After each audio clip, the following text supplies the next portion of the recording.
नवरात्रि के 7वें दिन मां दुर्गा के स्वरूप मां कालरात्रि की पूजा अर्चना का विधान है। कालरात्रि देवी का शरीर रात के अंधकार की तरह काला है। गले में विद्युत की माला और बाल बिखरे हुए हैं। मां के 4 हाथ हैं, जिनमें से एक हाथ में गड़सा और एक हाथ में वज्र है। इसके अलावा मां के 2 हाथ क्रमशः वर मुद्रा और अभय मुद्रा में हैं। इनका वाहन गधा है। मां के इसी स्वरूप के कारण ही इनका नाम कालरात्रि पड़ा।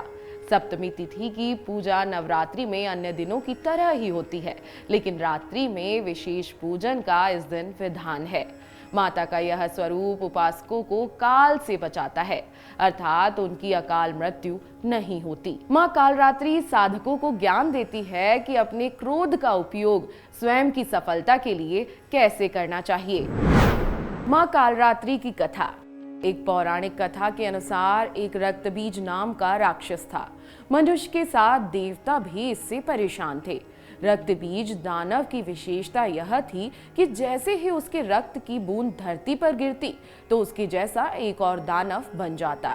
इस राक्षस से परेशान होकर समस्या का समाधान करने देवतागण भगवान शिव के पास पहुंचे। भगवान शिव को ज्ञात था कि इस दानव का अंत माता पार्वती ही कर सकती हैं। भगवान शिव ने माता से अनुरोध किया। इसके बाद माता पार्वती ने स्वयं की शक्ति और तेज से मां कालरात्रि को उत्पन्न किया। इसके बाद जब माता दुर्गा ने दैत्य रक्त बीज का अंत किया और उसके शरीर से निकलने वाले रक्त को मां कालरात्रि ने जमीन पर गिरने से पहले ही अपने मुख में भर लिया।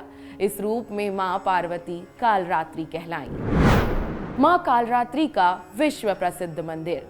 देश में माता कालरात्रि की प्रतिमा आपको कई मंदिरों में मिल जाएगी, लेकिन वाराणसी में मीर घाट के समीप काली गली में स्थित मां कालरात्रि का प्रसिद्ध मंदिर है। कहा जाता है कि माता के मंदिर में जो भी भक्त शीश झुकाता है और उनसे जो भी कुछ मांगता है, मां उसे जरूर पूरा करती है। 4 भुजाओं वाली माता का यह स्वरूप जितना विकराल है, असल में उतना है नहीं। माता काफी सौम्य स्वभाव की हैं और उनके दर्शन मात्र से ही सभी नकारात्मक शक्तियां दूर चली जाती हैं। माता कालरात्रि की मंदिर की कथा भी बेहद ही विशेष है। पौराणिक मान्यताओं के अनुसार एक बार भगवान शंकर ने माता पार्वती से मजाक में कह दिया कि देवी आप कितनी सांवली हैं, और इस पर माता नाराज होकर काशी के इसी प्रांगण में चली आईं और सैकड़ों वर्षों तक कठोर तपस्या की। इसके बाद फिर माता की तपस्या से प्रसन्न होकर भोलेनाथ इस पवित्र स्थान पर आकर माता से बोले, चलिए देवी आप गौरी हो गई हैं, और माता साथ चली गई। इसी के बाद माता का नाम गौरी भी पड़ा। मंदिर प्रांगण में आपको केदारेश्वर का शिवलिंग भी मिलेगा। मंदिर में 2 शेरों की मूर्ति भी है। इसमें एक चलने वाला शेर है और दूसरा उड़ने वाला। मां कालरात्रि की पूजन विधि बेहद आसान है। काले रंग का वस्त्र धारण करने या किसी को नुकसान पहुंचाने के उद्देश्य से ये पूजा लेकिन नहीं करनी चाहिए। मां कालरात्रि की पूजा करने के लिए श्वेत या लाल वस्त्र धारण करें। देवी कालरात्रि की पूजा ब्रह्म मुहूर्त में की जानी चाहिए। वहीं तंत्र साधक के लिए तांत्रिक मां की पूजा आधी रात में करते हैं, इसलिए सूर्योदय से पहले ही उठकर स्नान आदि से निवृत्त हो जाएं। पूजा करके मां को कुमकुम, लाल पुष्प, रोली आदि चढ़ाएं।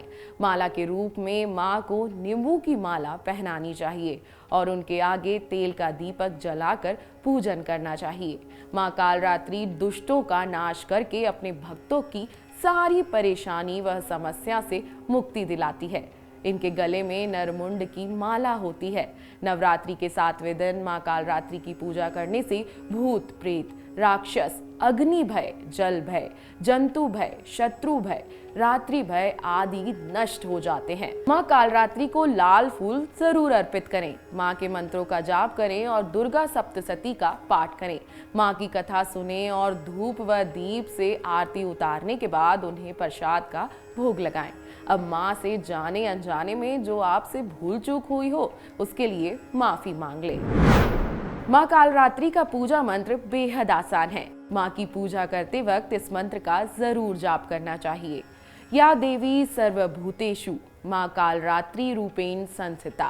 नमस्तस्यै नमस्तस्यै नमस्तस्यै नमो नमः। अगर आपको हमारा ये वीडियो पसंद आया हो तो हमारे चैनल जीवांजलि को सब्सक्राइब करें